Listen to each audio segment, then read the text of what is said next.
The accusation in the letter was false. The accusation against me that I wrote the letter is true. The school board cleared him 8 months later. Nobody calls him a principal anymore. Karen and I got divorced in 2022 after 15 years of marriage. The divorce was not amicable.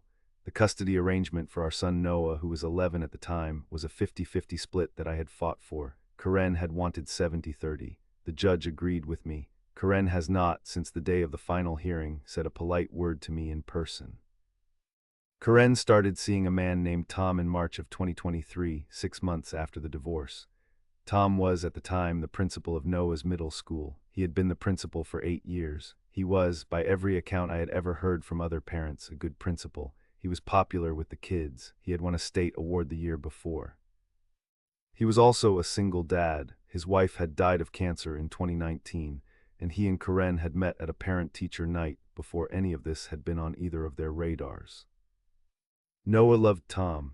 Within 3 months, Karen and Tom were officially dating, and Tom was spending most weekends at Karen's, and Noah was, in his half of the custody schedule, talking about Tom the way an 11-year-old talks about a man he likes.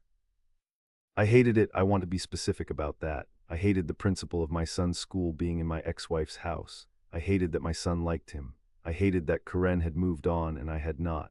I hated that the school year had 3 years left to run, and I was going to have to look at this man at every concert, every conference, every graduation. I wrote the letter in November of 2023. I wrote it in the public library on a public computer, signed in under a guest account. I dictated it through a writing style I had practiced slightly off-register, the way an anxious parent who isn't quite literate in formal letters might write.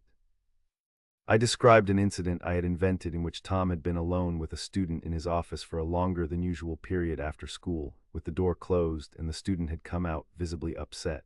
I did not name a student. I did not need to. I left enough detail to trigger an investigation. I mailed the letter to the school board chair from a post office in a different town. The school board placed Tom on administrative leave within 48 hours of receiving the letter.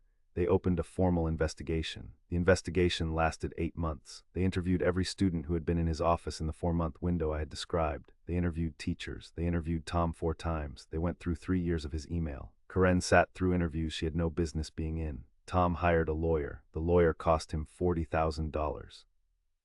In August of 2024, the school board closed the investigation. They found no evidence of misconduct. They reinstated Tom with a public statement that said, in language that was scrupulous and useless, that the original complaint had been deemed unable to be substantiated. Tom was back in his office for 3 weeks. Then he resigned. He told the school board in his resignation letter that he could not effectively lead a community in which a question like the one in the letter had been entertained. The school board accepted the resignation with gratitude and a pension package. Tom and Karen are still together. Tom is doing consulting work. He is, by Karen's description that I get from Noah at dinner, doing okay. Noah went to high school last fall. He no longer sees Tom every day. He still likes him. He has not said it to me in months.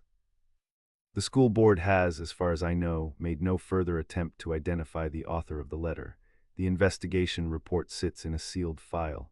The post office I used has security cameras with a 2-year retention window. That window is now 11 months out.